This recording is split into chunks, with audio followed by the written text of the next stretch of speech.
কি কি কাজ করলে রোজা ভেঙে যায় আজকে আমরা এটা জানবো। এই যে আমরা সিয়াম পালন করছি, প্রায় 6টি রোজা রাখলাম, কি কাজ করলে রোজা ভেঙে যায় এ নিয়ে আমাদের অনেক জল্পনা কল্পনা, অনেক প্রশ্ন। আশা করি আজকের এই লাইভ সেশনটি শুনবার মধ্য দিয়ে আপনাদের সংশয় দূর হবে ইনশাআল্লাহ। এক্ষেত্রে আমরা প্রথমেই সিয়ামের সংজ্ঞা উল্লেখ করতে চাই যে সিয়াম কাকে বলে।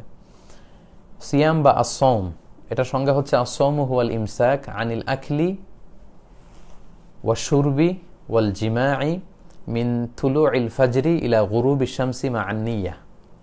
অর্থাৎ খাওয়া অথবা কোনো কিছু পান করা কিংবা স্ত্রী সম্ভোগ করা, এই তিনটা কাজ থেকে বিরত থাকা। কখন থেকে? তুলুউল ফাজর ইলা গুরুবি শামস, ফজর থেকে শুরু করে সানসেট পর্যন্ত।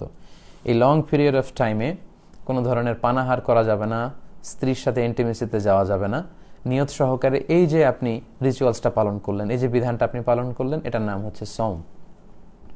তো সওম বা সিয়ামের এই সংজ্ঞা থেকেই, এই ডেফিনেশন থেকেই কিন্তু আমরা বুঝতে পারছি যে আমরা যদি কেউ খাই তাহলে রোজা ভেঙে যাবে, পান করলে রোজা ভেঙে যাবে, স্ত্রী সম্ভোগ করলে রোজা ভেঙে যাবে।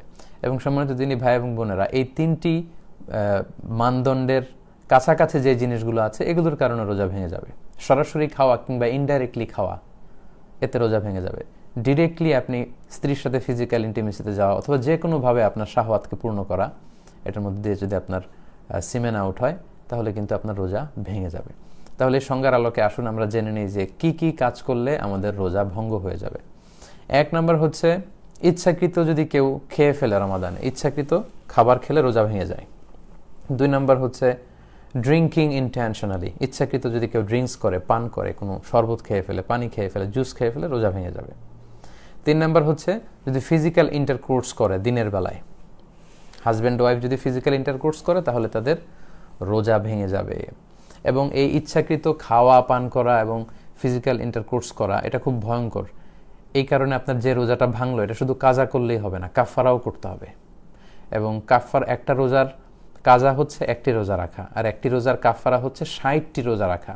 60, আই রিপিট, 60টি রোজা রাখা এবং মোতাত্তালিয়ান, ধারাবাহিকভাবে, মাঝখানে কোনো গ্যাপ দেওয়া যাবে না। তো এটা খুবই বড় একটা থ্রেট শরিয়ার পক্ষ থেকে এবং বড় একটা ওয়ার্নিং যারা রমাদানের রোজাকে ভঙ্গ করে।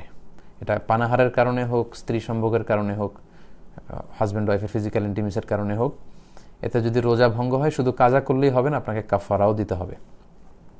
এবং হানাফি এবং মালিকি মাযহাবে এই কাফারা ওয়াজিব হয় 2টি কারণে, পানাহার এবং স্ত্রী সম্ভোগ। অর্থাৎ আপনি যদি দিনের বেলা ইচ্ছা করে খেয়ে ফেলেন কিংবা ফিজিক্যাল ইন্টিমেসিতে যান স্ত্রীর সাথে, তাহলে আপনার কাজাও লাগবে, কাফারাও লাগবে।